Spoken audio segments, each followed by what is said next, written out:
Bonjour à tous et bienvenue dans un nouvel épisode du Clic d'Alix. Aujourd'hui, on reçoit Camille Elvé. Et juste avant qu'on commence l'interview, je voulais qu'on remercie Office Rider parce que c'est grâce à eux qu'on a pu avoir ce super appartement. Et je vous mets le lien de l'appart dans la barre d'infos si jamais vous voulez le checker.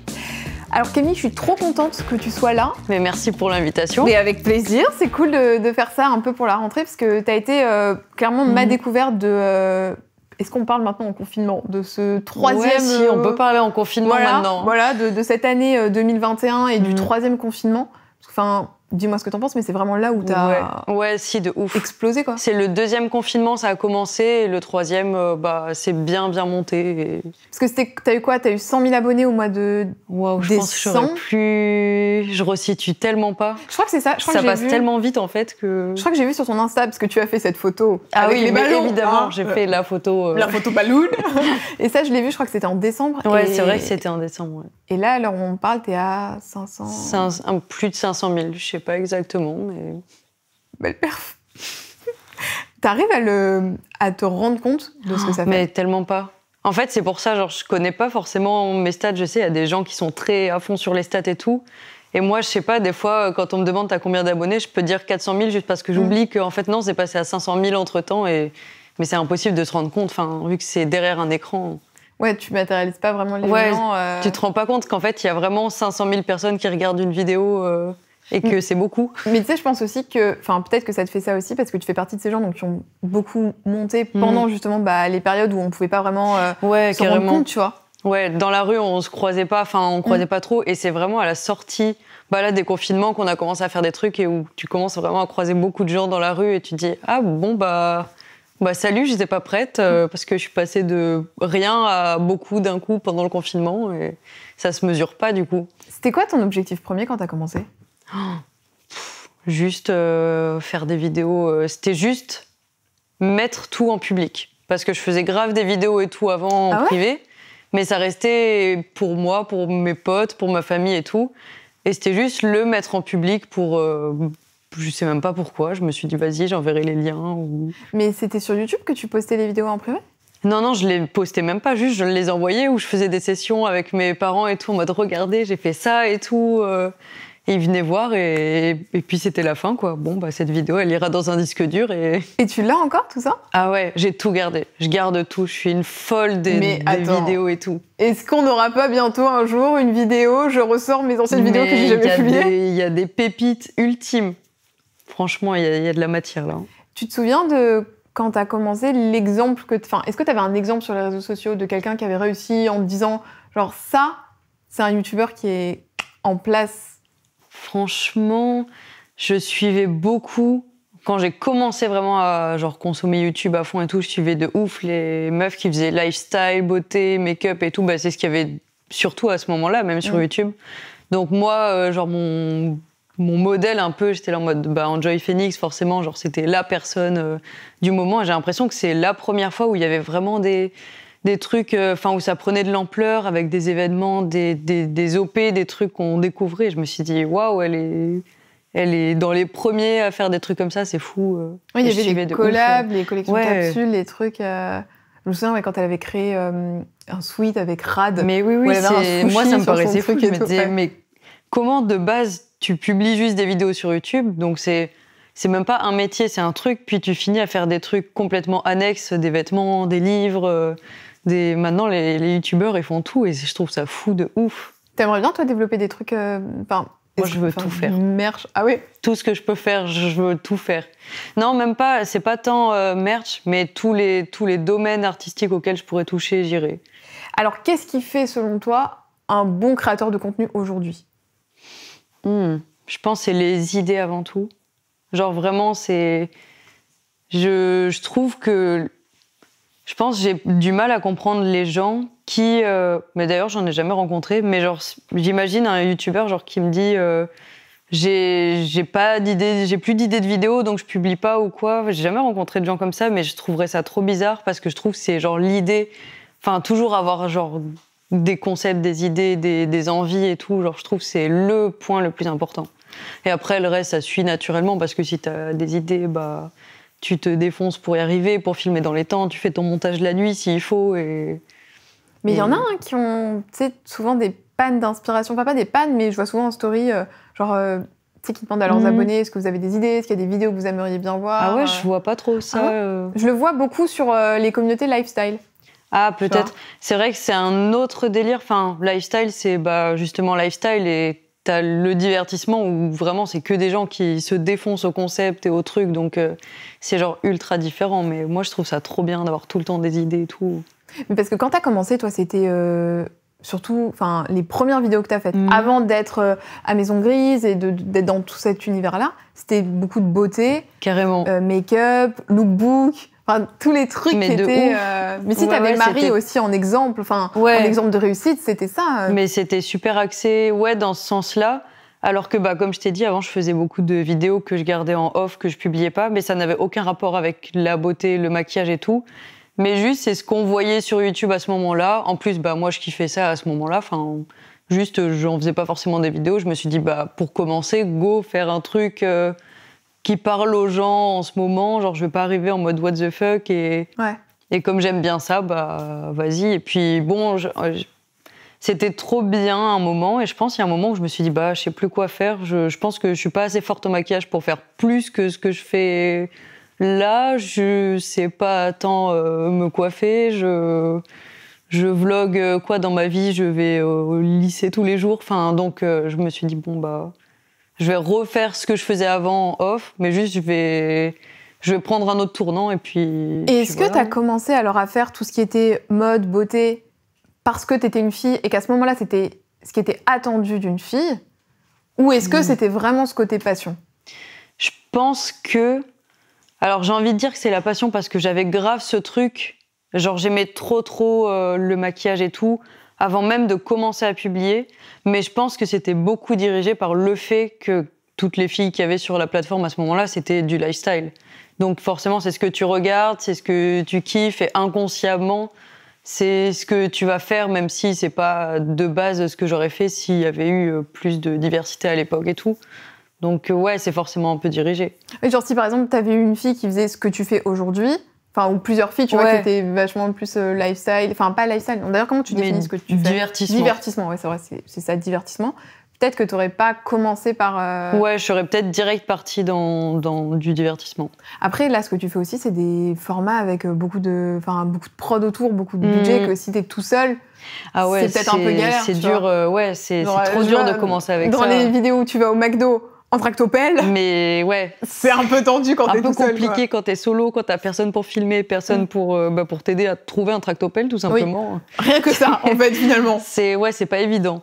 Mais en vrai, je trouve ça trop bien de se débrouiller par soi-même. Je pense que c'est un truc, tu me demandais genre qu'est-ce qui fait un bon créateur. Ça aide trop et genre avant que je rejoigne des équipes et tout, j'aimais trop tout faire moi-même. Je fabriquais mes trucs en carton. J'avais fait des vidéos pour Noël. J'avais fait des traîneaux de Noël en carton. Ça m'avait pris 2 jours. Je les avais peints à la main. J'ai fait un... Tu connais le SOS Ouistiti? Oui. Et j'avais fait un SOS Ouistiti géant dans le jardin de mes parents. J'ai la musique dans la tête. Mais c'était trop bien ça. C'était le meilleur jeu. J'avais construit ça dans le jardin de mes parents avec des fers à béton, des grillages et tout, avec des bambous que j'avais peints et tout. Et je pense que la vidéo, elle m'a coûté 0 €. Et... Attends, on vous la mettra dans la barre d'infos. Je l'ai pas vue cette vidéo, mais elle est encore en ligne. Ouais, elle est en ligne, mais elle date d'il y a super longtemps. Et j'avais trop kiffé faire ça, mais mes parents ils me disent mais qu'est-ce que tu fais dans le jardin? T'es en train de construire du grillage. C'était quoi le projet là avec cette vidéo? C'était juste faire un SOS Ouistiti géant, donc j'avais invité mes potes et on avait des échelles comme ça. On lançait le dé, on faisait le vrai SOS Ouistiti, on tirait les trucs, à l'intérieur il y avait des ballons au lieu des Ouistiti juste et on comptait les points comme ça. Et je pense que c'est la première vidéo vraiment concept que j'ai faite. Genre entre le lifestyle et ça, c'est le premier truc... C'est le truc qui m'a fait tourner. Je me suis dit, oh, j'aime trop ça. Allez, j'arrête les lookbooks, je fais des SOS. J'aime trop ça, j'ai trop aimé jouer, j'ai trop aimé même préparer, j'adore faire la prod et tout, j'adore avoir des idées et tout, et je me suis dit, go faire ça. Ça me prend plus de temps, c'est sûr, mais ça me fait genre 2 fois plus kiffer. Donc, Oui, parce qu'après, il y a le rendu où t'es fière de ce que t'as fait. Là, je me suis dit, oh, j'ai fait ça, mais c'est trop bien, et j'étais trop deg parce qu'à l'époque, j'avais quoi, je sais pas, 200 abonnés. Donc je me suis dit, purée, j'ai trop envie de donner le concept à un gros youtubeur parce que je trouve ça trop cool et ça pourrait, le SOS Ouistiti, ça parle à beaucoup de gens, donc ça pourrait trop marcher. Et t'as souvenir de la première vidéo qui a vraiment marché en termes de vues où tu t'es dit, oula, là c'est en train de buzzer entre guillemets plus que d'habitude? Alors, est-ce qu'on peut parler de buzzer? Parce que je pense que c'est un truc où je faisais des 30 vues et d'un coup je suis passée, je sais pas, presque 10 000 vues. Mais je pense que c'est au moment où j'ai fait une vidéo avec Pierre Cross en tant qu'abonné. Ouais. Et j'avais fait un vlog de tout ça. Et quand je l'ai publié, ça avait bien marché. Donc sûrement parce qu'il y a Pierre et que ça fait cliquer et tout. Mais j'étais là en mode waouh, c'est fou. Attends, mais ça, il faut que tu me racontes. Parce que alors pour ceux, je pense que vous connaissez les contenus de Pierre Cross, mais de toute façon, on vous mettra dans la barre d'infos. Pierre et Benjamin, beaucoup, font appel à pas mal d'abonnés, souvent, pour faire des vidéos concept dans lesquelles ils font intervenir des abonnés. Là, c'était le choc des générations, c'est Exactement. ça? Donc, c'était quoi? Tu peux repitcher rapidement le concept? Alors, on était 2 de chaque année des années 90. Donc, moi, j'étais la team 98 et il y avait un autre 98. On se rencontrait tous sur le tournage et on devait chacun représenter notre année sur des épreuves sportives à l'Arena. C'était un truc de ouf. Nous, on arrive, d'un coup, il y a de la prod, on est dans un lieu, il est immense. Il y a des jeux. C'est un peu comme un mini Ninja Warrior, un peu plus tranquille, exactement. Interville, ce genre de délire. C'est exactement ça, avec les structures gonflables et tout.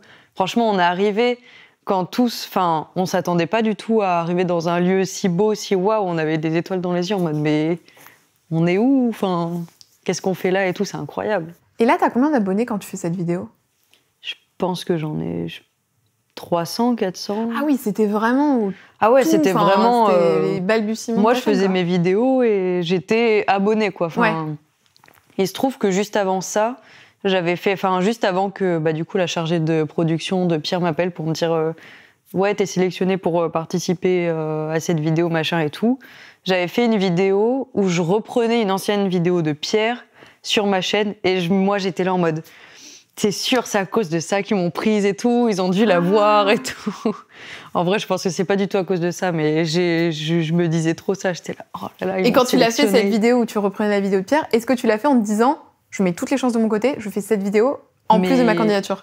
Alors, j'ai fait cette vidéo et je suivais pas Pierre au moment où j'avais fait cette vidéo. C'est vraiment un hasard de ouf que je me suis retrouvée là-dedans. Ah d'accord. Je suivais pas Pierre et c'est un moment... où je sais plus à quelle période c'était, mais je publiais une vidéo par jour. Parce que je voulais trop publier une vidéo par jour. Et j'avais vu que Pierre, il avait fait une vidéo qui s'appelait Le Bac YouTube, un truc comme ça.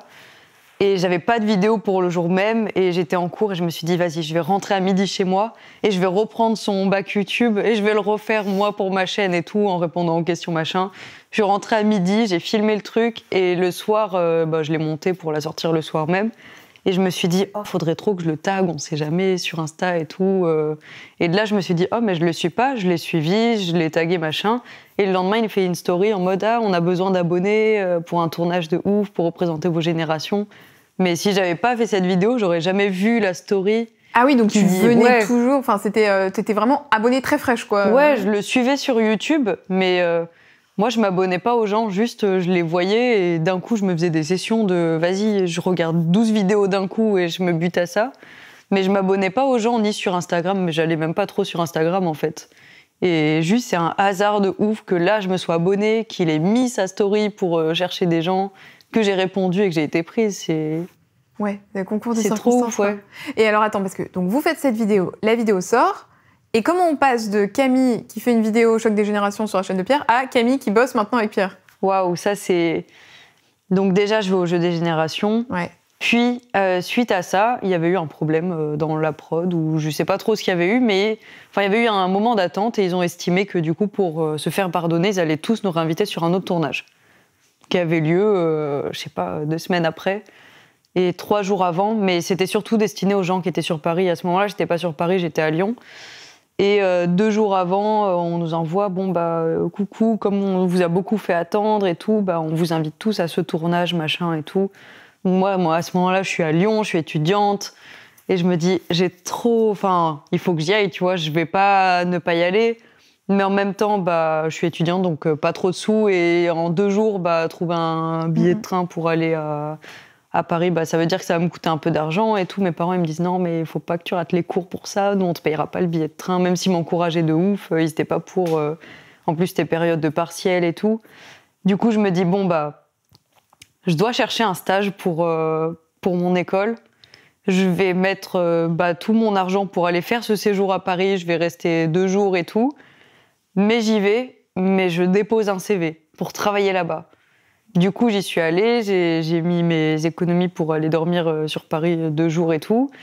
Et le lendemain de ce deuxième tournage où on était juste figurants, c'était genre un concert et tout, j'ai fait livrer à la Maison Grise un CV. Genre j'avais tourné une vidéo, un CV vidéo, et je savais qu'ils aimaient trop la bière, je le voyais dans les vidéos et tout. Du coup, je leur ai fait livrer un gros carton avec des packs de bière, ma clé USB avec le CV vidéo. Et il y avait aussi une boîte de Doliprane parce que dans le tournage de la veille, ça s'était terminé très tard, c'était parti un peu en soirée et tout. Je me suis dit, le clin d'œil de dernière minute et tout, j'ai fait livrer ça.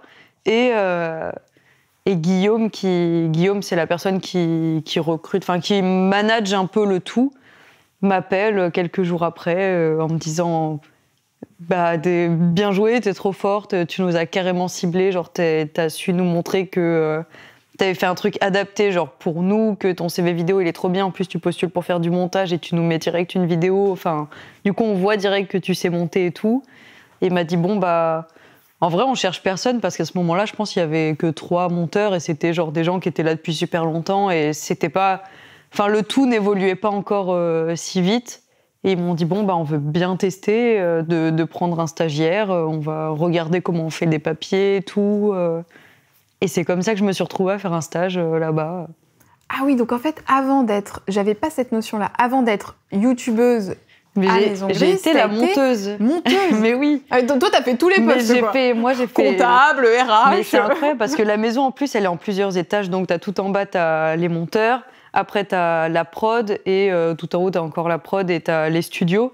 Et j'ai fait vraiment tous les étages. J'ai travaillé à chaque étage avant d'arriver à l'étage des studios. Le Graal. Le Graal, ouais, de ouf. Quand tu postules pour ton stage, est-ce que dans ta tête, tu te dis, je vais réussir à transformer et à devenir créatrice pour Maison Grise? Moi, à ce moment-là, je suis surtout en mode, je sais que je veux faire un truc artistique.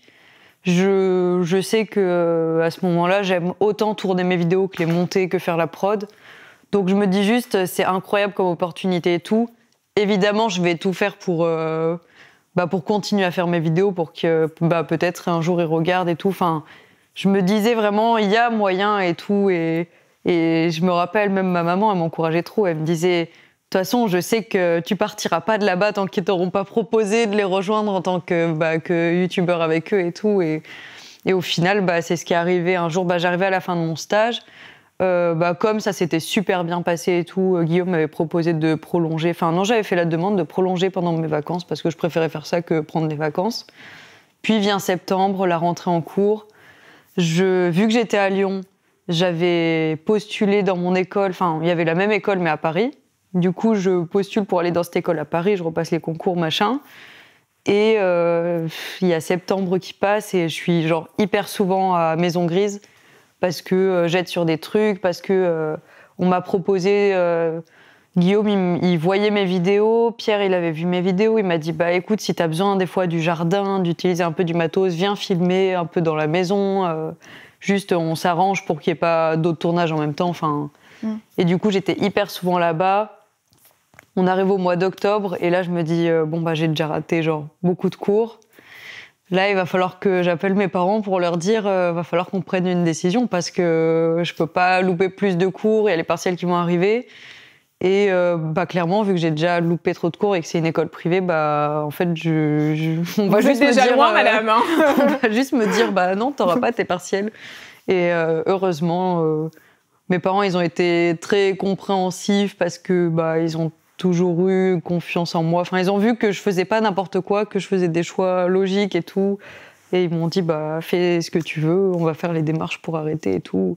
Ils m'ont dit, seul truc, essaye de négocier quand même pour qu'on soit remboursé parce que ça coûte un peu cher. J'aurais dit, t'inquiète et tout. Je sais pas par quel miracle on a réussi à négocier ça parce que, en plus, école privée et tout, c'était chaud.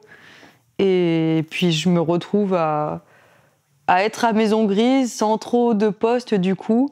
Puis Pierre, il y a Lucas qui arrive à ce moment-là, qui, je sais même pas exactement comment il est arrivé, mais il est arrivé à peu près à ce moment-là. Et Pierre, il nous a pris tous les deux, il nous a dit, écoutez, j'aimerais trop lancer des petits jeunes comme vous et tout. En plus, vous matchez bien. Naturellement, vous avez déjà fait des vidéos ensemble avant même qu'on vous mette tous les deux et tout.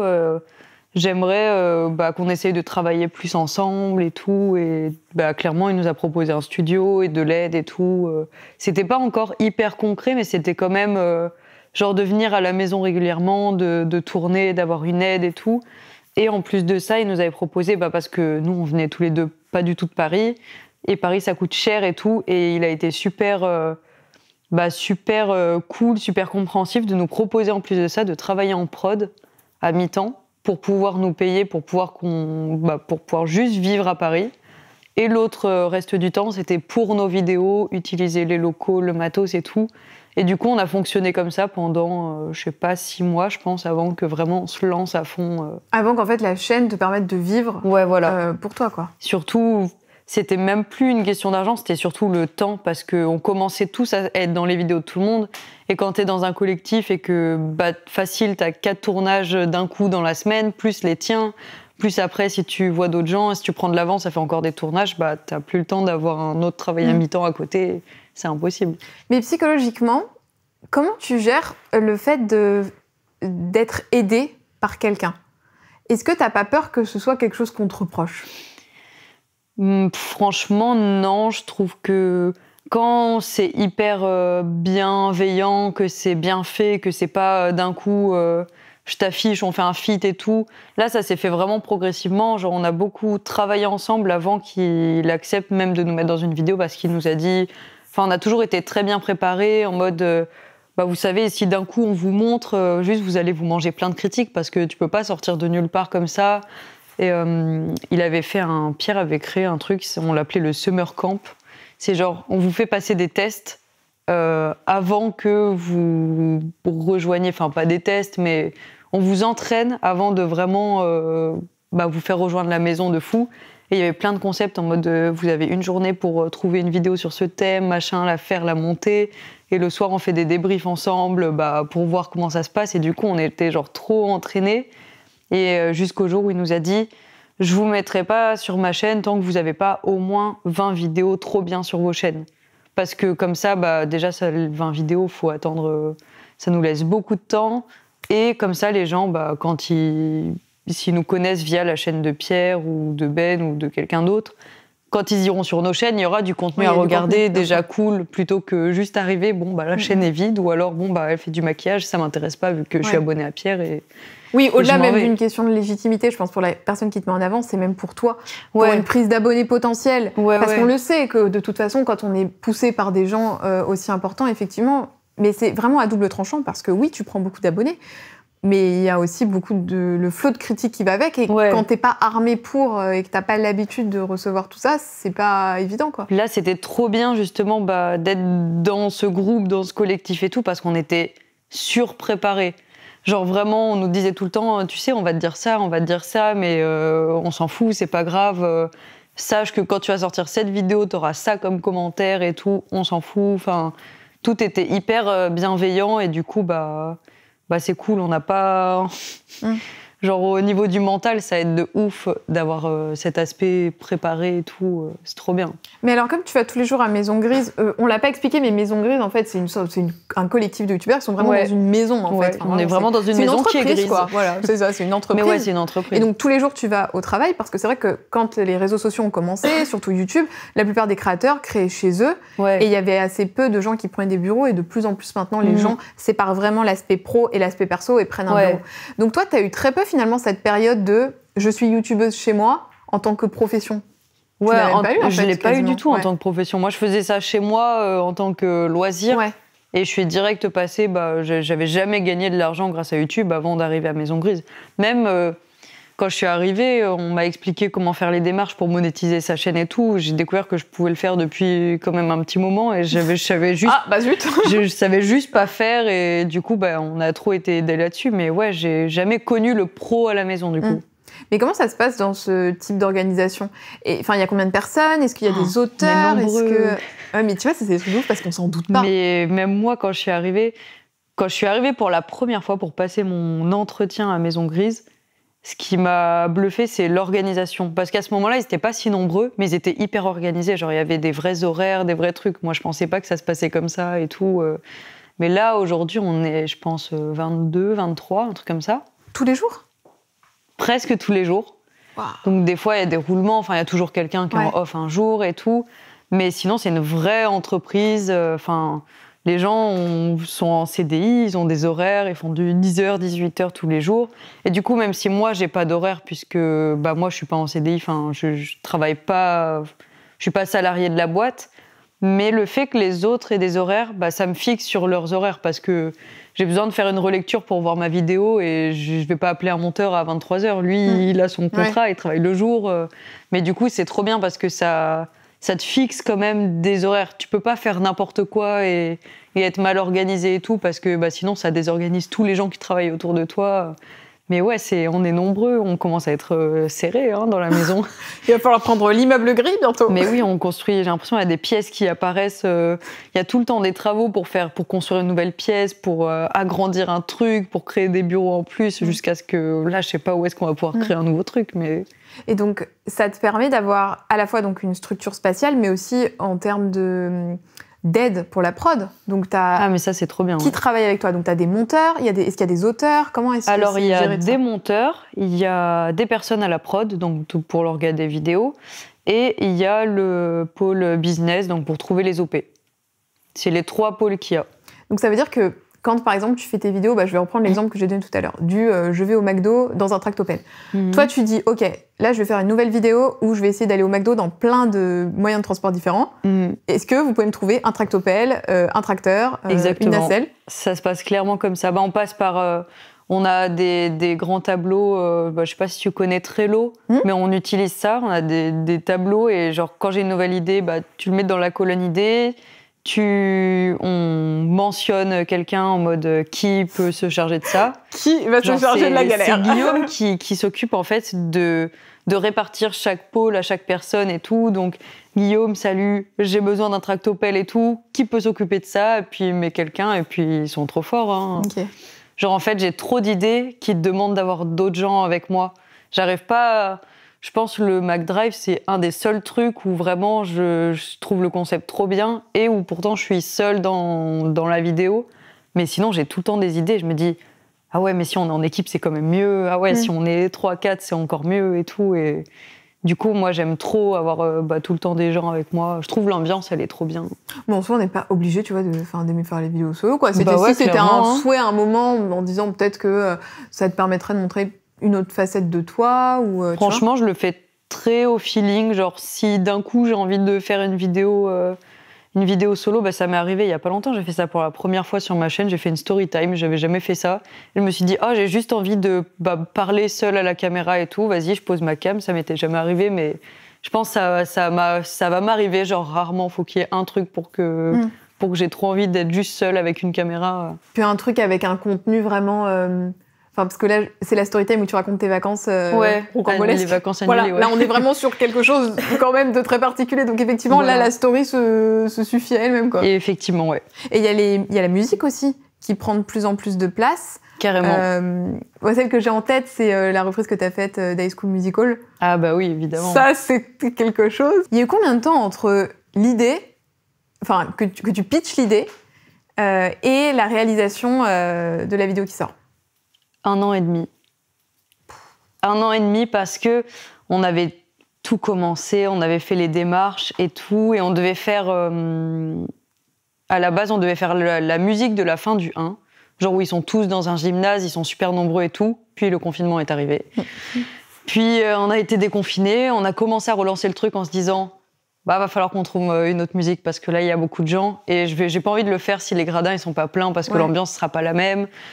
Puis, il y a eu un autre confinement, il y a eu tous ces trucs et tout. Au final, je me suis dit, on va partir sur un truc, on va être que 2 sur la scène et on va alléger les gens qui seront dans le public et tout. Mais vu que c'est un truc un peu sombre, ça se verra moins.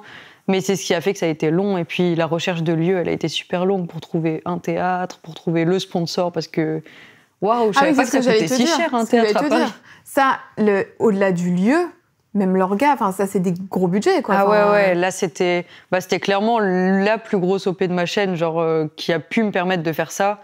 Et vraiment j'étais à fond, j'étais là en mode on met toute l'OP là-dedans, on met tous les AdSense, tout ce que je peux avoir. Je veux juste que la vidéo elle soit trop waouh à la fin. Et du coup en plus la vidéo est pas monétisée parce que la musique du film. Mais là c'était vraiment juste mon kiff perso. Et puis en plus c'est court, enfin c'est pas une vidéo, mais c'est ça souvent. Là c'était vraiment que pour du perso, hein. C'était que pour mon kiff.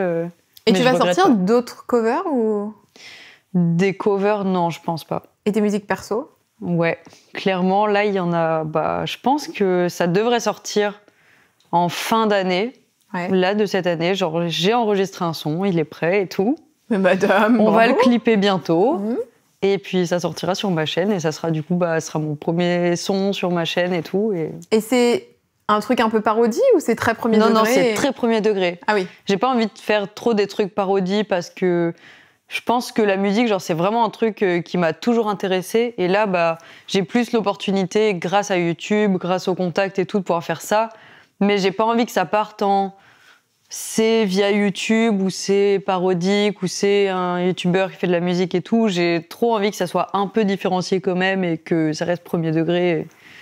Et du coup, est-ce que ton nom d'artiste, ça va être Camille LV ou ça va être autre chose? Franchement, je sais pas encore. Vu que j'ai jamais mis une musique sur les plateformes, je sais même pas qu'est-ce que je vais mettre, mais je pense que ça restera Camille LV parce que c'est logique et je trouve pas ça grave vu que c'est mon prénom et c'est l'abréviation de mon nom de famille, donc c'est logique que ça reste ça. Tout à l'heure, tu disais que tu avais envie de faire plein de trucs artistiques, donc là, effectivement, on a parlé des vidéos, on a parlé de la musique. Est-ce qu'il y a d'autres choses encore que tu aimerais bien creuser professionnellement, enfin en tout cas mettre en avant professionnellement parlant?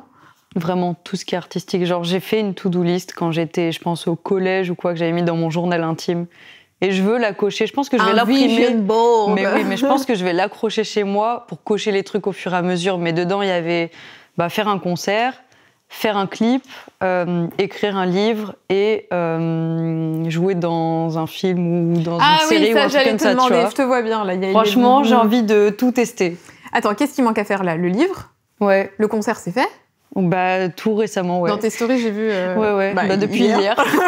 Bravo. Donc, il reste le livre et jouer dans un film, alors. Ouais. Et le cinéma, le théâtre, on t'a pas approché pour ça? Franchement, non, pas du tout. Pas pour l'instant. Comédie française, qu'est-ce que vous faites? Mais je suis là. Ouais, non, mais je te verrais bien... Bon, après, je suis personne, j'ai pas forcément un kiff particulier, mais je sais pas pourquoi, je sens qu'il y a un truc... Ah, mais j'aimerais trop, j'ai envie de tout tester. Genre de faire un max d'expérience et tout, ça me fait trop kiffer.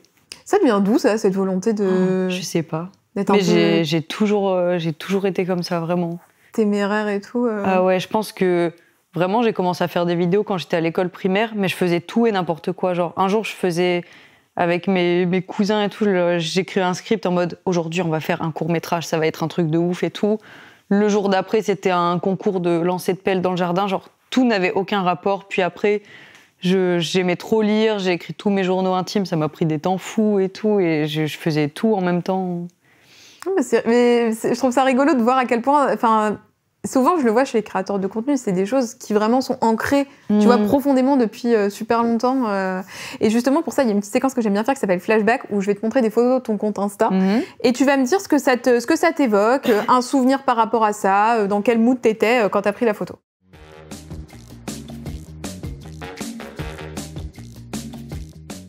La première, c'est celle-ci. Oh, est-ce que tu sais ce que c'est ça? Mais je me demande si c'est pas la première photo même de mon compte Insta. Oui, madame. Oh. Mais ces lunettes, je les ai toujours. C'est toujours le Mac avec lequel je monte mes vidéos aujourd'hui. Rien n'a changé. Hein. Il y a juste le jus vert, je suis un peu moins healthy. Mais je pense que c'était dans ma période lifestyle et tout. Tu sais, ça, vas-y, on va faire des jus. On sent que c'est la photo lifestyle qu'on a toute faite au début. Ah, mais avec la petite mise en scène. Mais oui, de ouf. C'est quand je me suis dit... Ah, faudrait que j'ai Instagram parce que si je veux faire des vidéos et tout, maintenant Instagram c'est un truc connu et tout, mais j'étais pas du tout dessus avant. Vas-y, je vais faire des photos un peu jolies. Ça fait son petit effet. Mais oui. Celle-ci. Ah bah alors là, je pense que c'est le moment où j'étais le plus heureuse de ma vie. Genre vraiment. C'est le moment, j'étais arrivée à Lyon, je pense 9 mois avant. Ouais. Et j'ai tellement pas aimé, j'ai pas accroché. En fait, je pense que c'est dû à l'école et c'est la première fois que je vivais seule et vraiment j'ai pas du tout aimé. Et là, c'est quand j'ai eu la proposition de stage et je faisais mes cartons pour partir à Paris. Attends, mais là, t'as l'air toute bébé, là. Mais quel âge, là je pense que c'était il y a... Je devais avoir 20 ans. Ouais, un truc comme ça. C'était hyper récemment.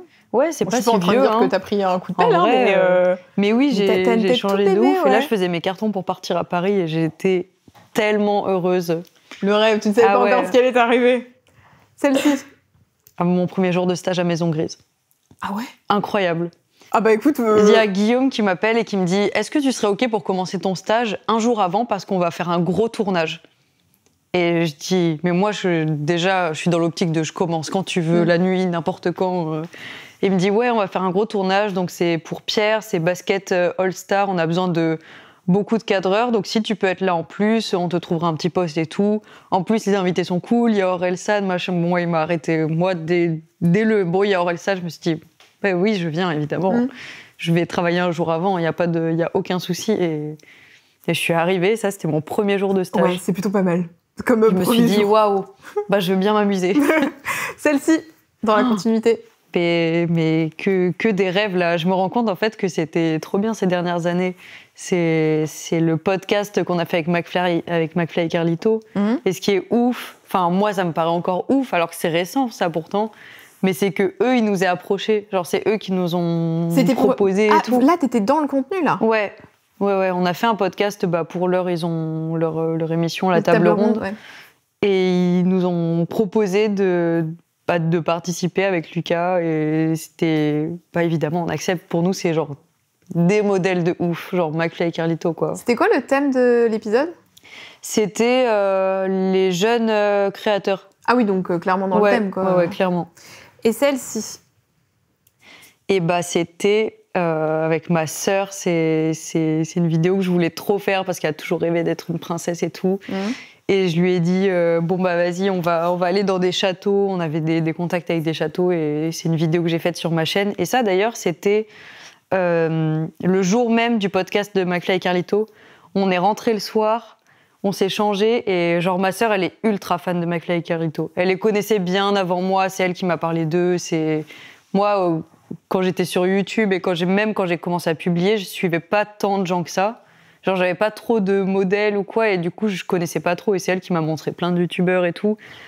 Et là, on rentre après ce tournage, et je dis, j'ai une dernière surprise et tout. Genre, on va aller voir McFly et Carlito pour le podcast. Et genre, moi, j'avais prévenu que j'allais venir avec ma sœur et tout, et elle était... Pour elle, c'était genre son rêve de ouf, tu vois. Genre, c'est ses idoles et tout, c'était trop bien. Trop chou. Et en plus, elle a fait, regarde, elle a fait un petit message. Attends. Quoi ? Je te le mets. Qu'est-ce que tu crois, ma grande ? Attends, je te le remets du début. Mais ça me fume, elle est dans ma chambre et tout. Coucou Camille, je suis posée dans ta chambre avec ton Justin Bieber géant et ta tribu de poulpes. Elle m'affiche. C'est juste pour te faire un petit coucou et te dire que je rigole toujours autant quand je regarde tes vidéos qui sont les plus folles ou bizarres, je sais pas comment dire. Et du coup, je te souhaite une bonne interview et à la prochaine. Et c'est bientôt Noël. Trop mignon. Ah, c'est trop mignon. Trop chou. Ça me fait trop plaisir. Mais attends, mais c'est fou. Comment... Tu veux que je te dise comment j'ai fait ? Mais ça m'intrigue. J'ai regardé sur la vidéo comment s'appelait ta sœur. J'ai cherché dans tes abonnements. J'ai cherché Mathilde, il y en avait qu'une. J'ai vu les photos, je me dis c'est marrant, ça correspond. Je vais lui envoyer un petit simple et efficace.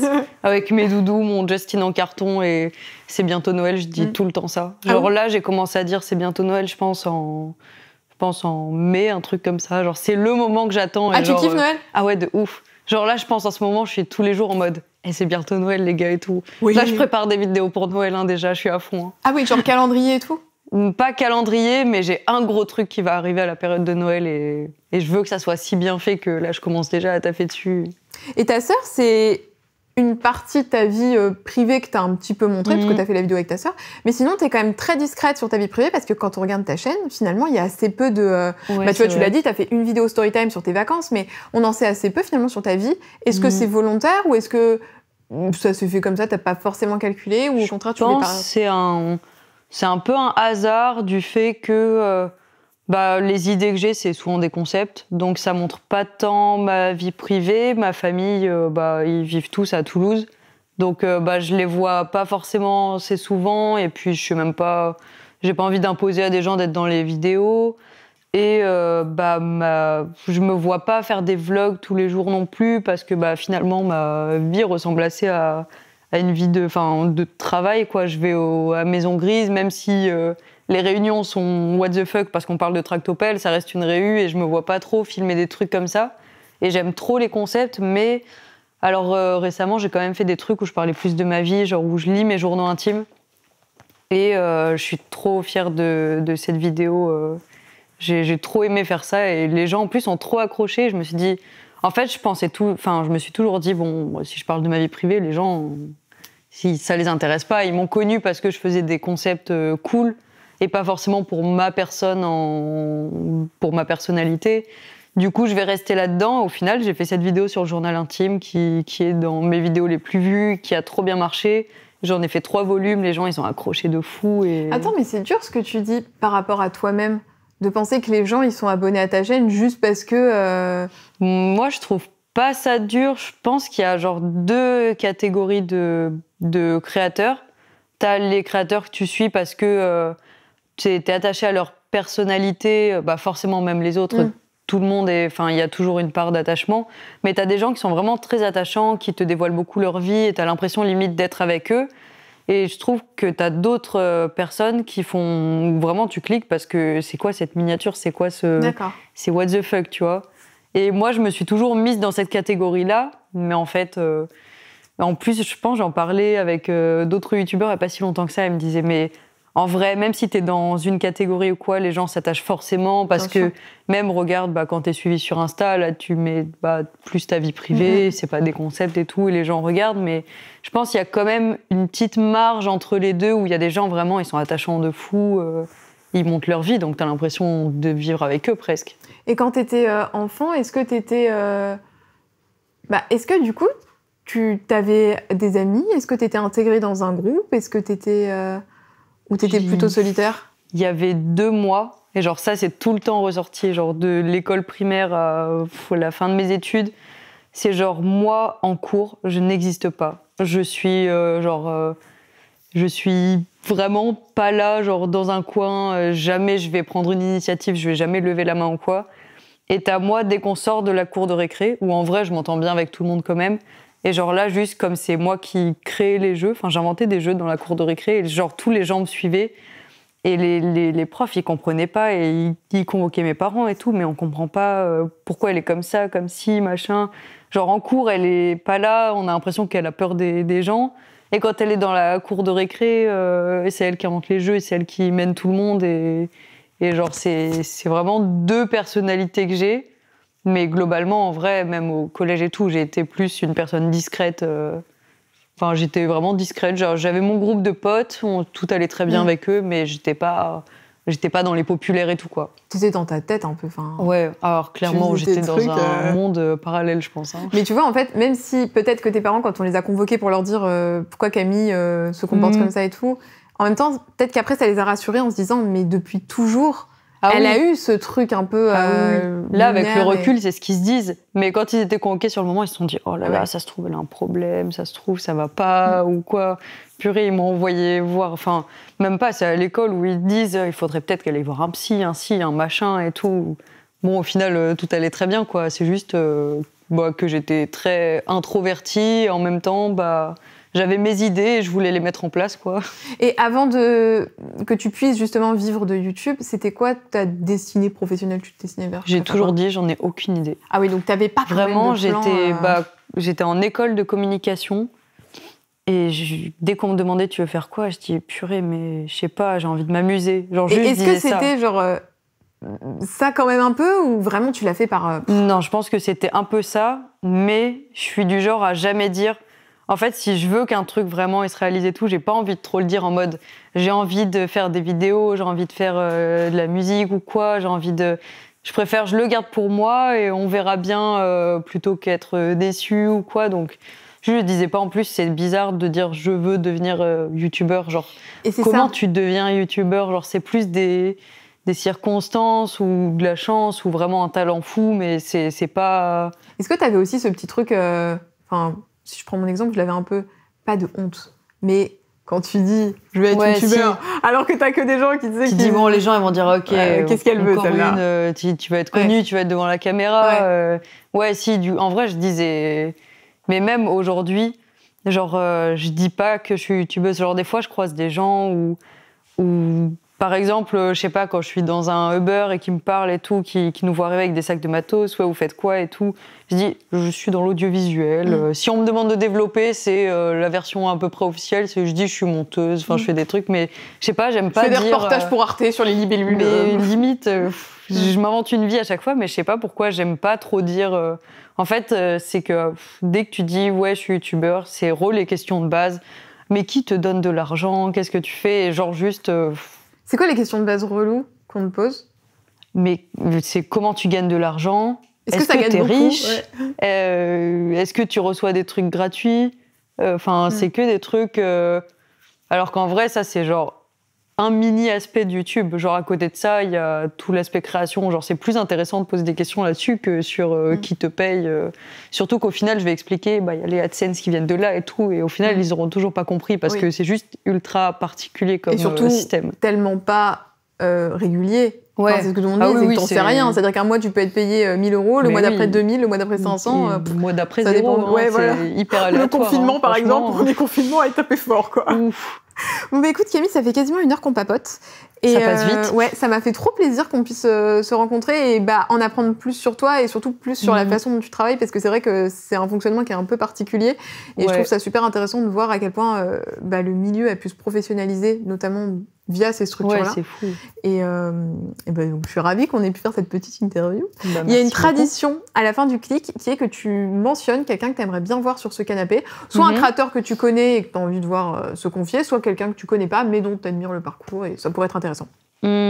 Alors moi, il y a Théa avec qui je fais des vidéos de temps en temps. Et ce que je trouve trop intéressant, quand je l'ai connue, ce qui m'a trop intriguée, c'est elle est dans un haut local, donc c'est un peu comme Maison Grise, mais c'est pas du tout comme Maison Grise en fait. Parce que eux, c'est pas un collectif, ils travaillent pas ensemble. Il y a plusieurs collectifs dans un et ça m'intriguait trop que je trouverais ça trop intéressant que t'aies un profil comme ça. Genre, même là, aujourd'hui, j'ai envie de plus en savoir sur son fonctionnement. Enfin, tu me feras un petit drive alors avec tes questions à ce moment-là. Mais Théa, ça serait trop cool. Ok, je mets sa chaîne dans la barre d'infos et puis écoute, merci beaucoup. On vous fait des très très gros bisous. Tout ce dont on a parlé, comme d'hab, c'est dans la barre d'infos. Les réseaux sociaux s'affichent, bien sûr, s'affichent juste là et on vous dit à bientôt. Ciao. Salut.